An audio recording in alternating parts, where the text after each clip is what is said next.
Whoa! Oh, she's shaking fast. Yeah, she drop it slow. Neck on froze. Whoa, whoa, yeah. Welcome back to the channel, baby. My YTG. What's goody? What's goody? It's fucking crazy right now because I have so many videos to do. I'm sitting here acting like I ain't got mad videos to do. The WNBA season has come. I was going to drop a video yesterday, kind of like a pre-hype video.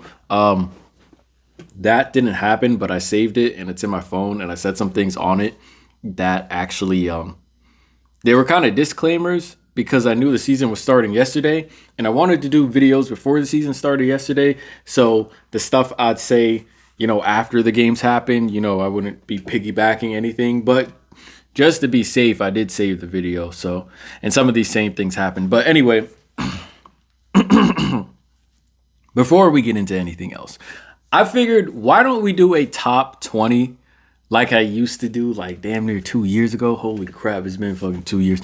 But like, why don't we do like a top 20? Because what I don't want to do is wait too long to do a top 20 and then have everybody killing and then everyone start to think that my list is biased because everyone's like killing and they're like 5-10 games into the season. I don't want to do that. I want to drop my top 20 now. My not even preseason, my beginning of the season top 20, the players that I actually think are going to kill coming off of what they did last year. And then maybe around the 12 game mark, we can do another top 20, maybe a 12 game mark. Now, usually these ESPN and CBS, they do these top 25s. And I was just like, I don't think it makes sense to go top 25. 144 players. Like, might as well just do a top 20. Shit, I would do a top 15. But this is my list. It's just off of my preference where I think the players are. I did actually spend a good amount of time on this. So, you know, wild out in the comments. Everybody wild out tonight, right? Just wild out in the comments. I don't really care if you think it's a bad take, if you think it's a good take, let me know in the comment section below because, you know, this is just my list. All right. I'm not going off of no ESPN. Oh, look what she did this season. Look what she did last night. Nobody give a fuck. All right. This is my list. Anyway, number 20, we got Ezi Magmagor. Ezi, two-way player.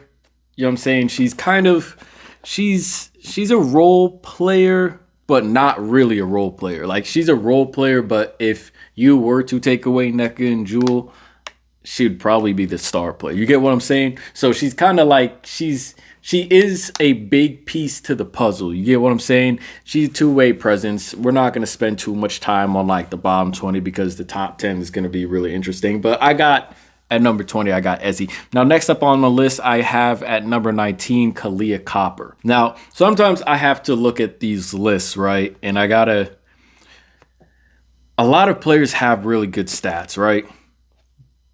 But I also have to look at their impact. You know what I'm saying? I have to look at their impact and whether their stats are doing anything for the team.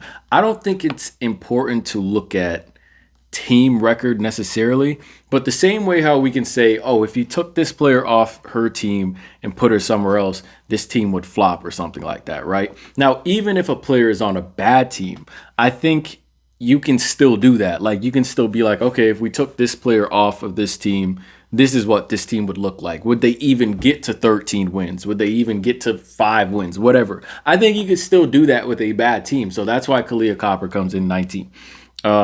She had a good season when she played for Chicago. Chicago started, remember last season, Chicago started like decently and then they just flopped. So at number 19, I got Kahleah Copper. Number 18, she's not on a lot of top 20 lists. She's not even on a lot of top 25 lists, and I don't understand why, because she's one of the best two-way players in the league, and I probably could have her higher. Number 18, I got Betnijah Laney. I'm going to take a sip of water before we get into it. As a Liberty fan, I think I'm not being biased here, but Betnijah Laney, she is one of the best two-way players in the league. And sooner or later, I say within the next 3 or 4 years, she's probably going to win a Defensive Player of the Year. She's probably going to win Defensive Player of the Year. I say this season, she's going to be carrying more of the offensive load for New York. But I do think that she has a DPOY in her future. And the reason she might not get DPOY or or make first team all defense is because Brittany Sykes is absolutely crazy. Like, I don't think like Brittany Sykes, Jordan Cannon averaging like 2 steals a game. But the thing is, I don't see. Here's the thing with the stats though, right? They're doing really well defensively, but here's a player like Benaja Laney who plays defense every night. She kind of reminds me of like, she doesn't remind me, but it's kind of the same situation as Marcus Smart. It's like the players that play defense every night, that guard the other team's best players, never really get the recognition for DPOY because they don't have the rebounds or the steals. You get what I'm saying? So if the league actually starts to give love to some of these players that play defense every night, guard the other team's best players, she'd be like that first team all defense. She would be DPOY considerations. But apart from the defense, she's still a bucket. And if you saw her last night, and I don't want to use anything like too recent, but if you did see her last night, Benaja's like that, bro. Most improved players, all-star. She's like that. That's why I have her at number 18. All right, let's move on. What I have at 17, I got Ryan Howard. The general Ryan Howard, who's about to lead ATL. I put her over Benaja Laney because her impact, she kind of does lead. Even though she's the star player for the Atlanta Dream, but she does lead the Dream, and her stats aren't even crazy, but her impact, to me, her impact is like damn near higher than her stats.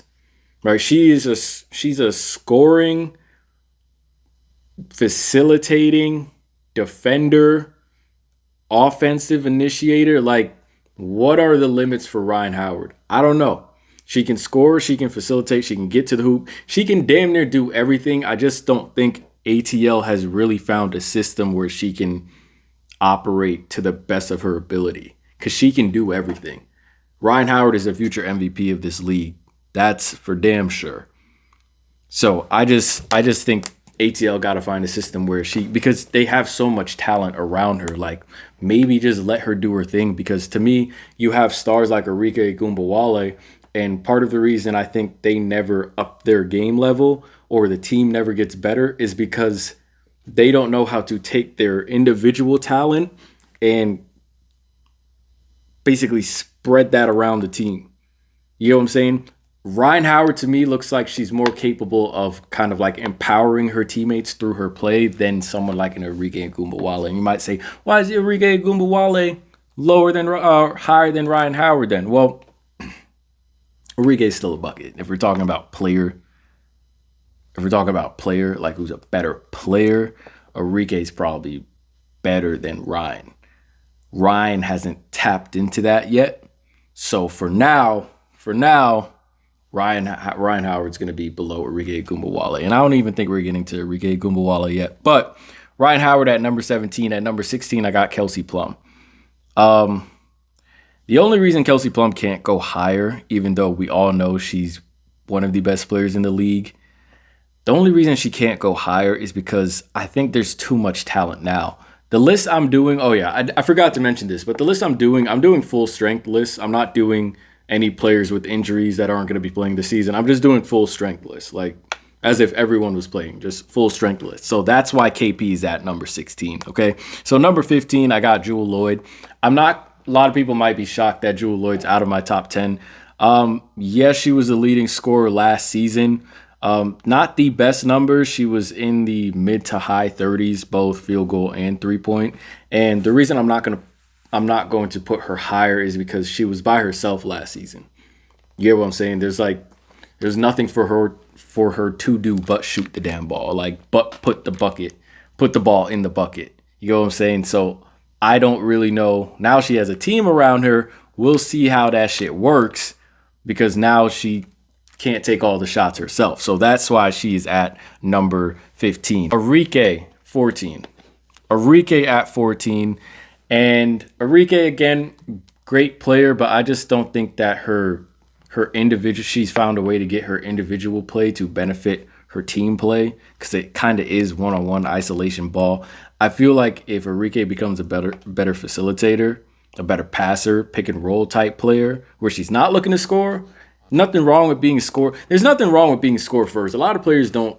I feel like just a lot of pros and scoring you have to remember, if to be a better scorer, you have to be a great passer because you have to have defenders respect you. Not your scoring ability, but the fact that you might, if this defender's slipping, if this defender's sleeping, you'll make them pay for it. So now you're keeping the defense honest, which allows you to then go 1v1. You get what I'm saying? If you want to be a good scorer, sooner or later, somewhere down the line, you have to become a good passer. You have to become a good facilitator. You have to be able to see the floor and not just to score, but to pass, to dish the ball. You get what I'm saying? So Arike still hasn't, watching her gameplay, it's really just, she has the green light, which she should. But look at players like Satu Sabli on her team and players that are getting better and players that need to be fed. Dallas has a lot of bigs. They need to be fed. They can't just always be hiking up and down the court because Arike got a shot off in less than like 5 seconds. You get what I'm saying? But be that as it may, she's still a bucket. Individual talents there. But I'm not going to put her any higher until, she kind of turns into that scoring facilitator, if you will. So above her, I have Elena Smith. Hopefully I'm pronouncing her name right. I don't know if it's Elena Smith or Alana Smith. But at number 13, I have Elena Smith. Elena Smith, two-way player. I got wind of her when she was playing at Chicago. I didn't really get to watch a lot of her gameplay, but every time I check out one of her games, she'd be going crazy with the blocks. And I'm just like, damn, is she a defensive anchor? And it's like, no, she can put the ball in the hoop as well. And she can do it from mid-range, from post, from three. And she's giving you 2 blocks a game. And I'm pretty sure she just went crazy last night. Elena Smith, probably the most slept on player in the W. Probably. So on my list, she's at number 13. The top 10 is kind of stacked with talent, like I said. Number 12, I have Nneka Ogwumike. Now, I'm definitely putting Nneka over Elena Smith because Nneka did have I think she had better numbers than her MVP season last season. And she's up there, not up there, but she's getting like older, and to still post those numbers just last season, I think that shows that she's still ready to actually deliver for a contender, for a championship team. Like, she can be a vital role on a championship team. And she went to the Seattle Storm where she doesn't have to carry much of the offensive load and even the defensive load, being paired up with Ezi Magmagor. I think Nneka Ogwumike might have an even better season. Her numbers might go down a little, but she might become more efficient. So number 12, that's Nneka Ogwumike. Of number 11, I have Skylar Diggins-Smith. Sky, there's not much to say about Sky. Sky. Good luck stopping her, bro. She's one of the players where her numbers do actually impact her team's success. Yes, this is her first season back since 2022, I believe, since she was in Phoenix. I think she'll be okay this season. But Sky, full strength Sky is just, she should be in the top 10. She should be in the top 10. But my top 10 is just, she should be in the top 10. So SDS finishes 20-11. She's in 11th. I expect her to be somewhere at least 8 when we do the next top 20. But for now, I'm going to keep her at 11.